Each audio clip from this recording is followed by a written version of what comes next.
Then next topic is baby friendly hospital in city, यानी baby friendly hospital की क्यों need पड़ी, क्योंकि जो आर्टिफिशियल फीडिंग है उसको काउंटर करना था और ब्रेस्ट फीडिंग को इम्प्रूव करना था, तब बेबी फ्रेंडली हॉस्पिटल इनिशिएटिव को लाना पड़ा, जो यूनिसेफ के द्वारा लॉन्च की गई वो 1992 में। Baby friendly hospital was launched in 1992 in India as part of innocentive declaration of breast feeding, जो ब्रेस्ट फीडिंग के लिए इनोसेंटिव डिक्लेरेशन किया गया था। The history innocentive declaration on promotion protection support as breast feeding was produced and adopted by participate at whose UNICEF policy makers meeting on breastfeeding in the 1990 held the scheduled degree incentive Florence, Italy on 30 July to August 1990।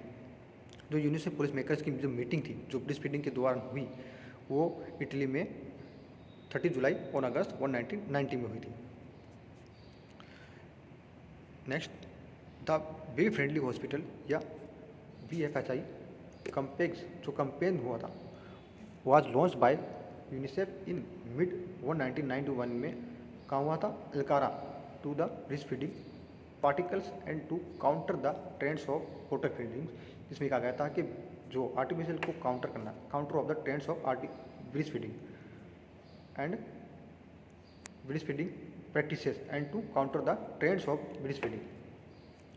Next, the goal of the declaration include to call to the various government in the World Act, the create and environment the baby till seal the post 6 month old and continue breastfeeding with adequate complementary foods for up to 2 years.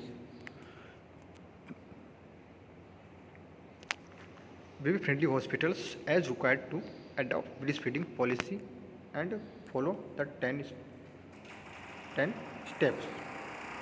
जो baby के जो breast feeding को improve करने के लिए जो 10 steps थे वो थे, पहला, have written breast feeding policy then routinely communicated to all health care staff. इसमें कहा गया था कि हर हॉस्पिटल के पास में एक रिटन पॉलिसी होनी चाहिए जिसमें वे हेल्थ जो स्टाफ है उससे वे जो मदर्स जो प्रेग्नेंट जो भी ब्रेस्ट फीडिंग मदर्स होती है उनके लिए वे कम्युनिकेट कर सके या उनसे बातचीत कर सके ब्रेस्ट फीडिंग को इम्प्रूव करने के लिए।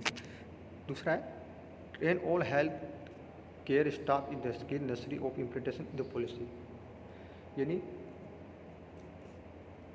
जो स्किल्स हैं उसको बढ़ाने के लिए, इम्प्लीमेंट करने के लिए इस पॉलिसी में ये कहा गया था कि जो ट्रेंड है इस स्टाफ को ट्रेन करना चाहिए इसके बेबी फ्रेंडली हॉस्पिटल इंस्टीट्यूट के ट्रेंड्स स्किल्स के लिए।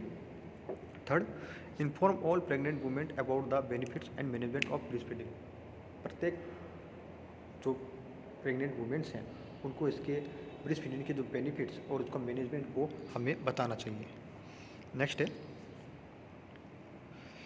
Help mother to initiate breast feeding with half 1 hour of birth. जो अनदर्स इनिशिएट ब्रेस्ट फीडिंग है उनको हमें हाफ और द कम कर देना चाहिए बर्थ के दौरान। So mothers how to breast feed and how to maintain lactation even if the should be separated from their infants. Mother को ये बताना चाहिए कि ब्रेस्ट फीड में कैसे मेंटेन कर सकती है और लैक्टेशन करती है, should be separate from infants, और वे इन्फेंट्स के लिए कैसे उपयोगी है, सेपरेट है। Give new born infants to food less medically indicated. जो इन्फेंट्स हैं, न्यू बॉर्न्स हैं, उनको अदर कोई भी किसी प्रकार का कोई ड्रिंक नहीं देना चाहिए ब्रेस्ट मिल्क के अलावा। Protect rooming in the allow mothers and infants to remain together 24 hours a day. Protective rooming यानी एक कमरे के अंदर मदर एंड इन्फेंट को 24 घंटे साथ में रहना चाहिए। Encourage breast feeding on demand. Breast feeding को जितना हो सके उतना इनकरेज, यानी ब्रेस्ट फीडिंग के लिए हिम्मत बढ़ाना या प्रोत्साहन करना, इनकरेज करना चाहिए। नेक्स्ट है, पेसिमियर्स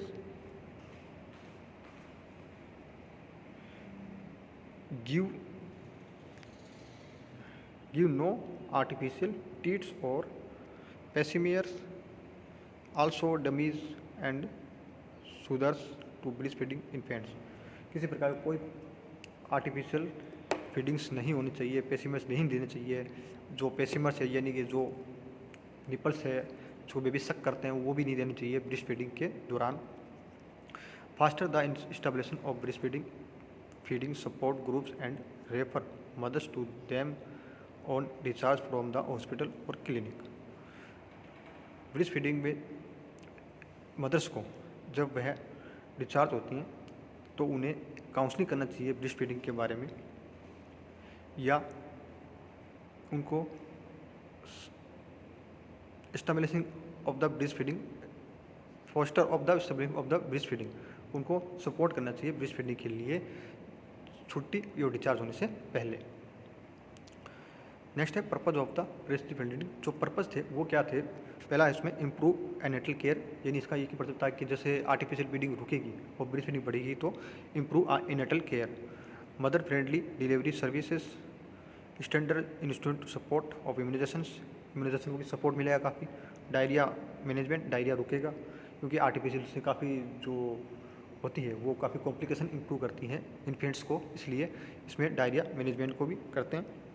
promotion of health growth and good nutrition, और हेल्थ और ग्रोथ एंड गुड न्यूट्रिशन का प्रमोशन होगा। तो ये हो गया आपका baby friendly hospital. Wide spread availability and adoption of family planning के लिए भी यह काफ़ी बेबी फ्रेंडली हॉस्पिटल इनिशिएट काफ़ी इम्प्रूव होती है। This is complete 3 topic today.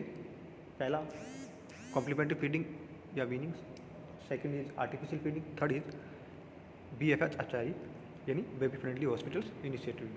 तो ये 3 कंप्लीट आज कंप्लीट हुए हैं। Thanks for everything, thank you.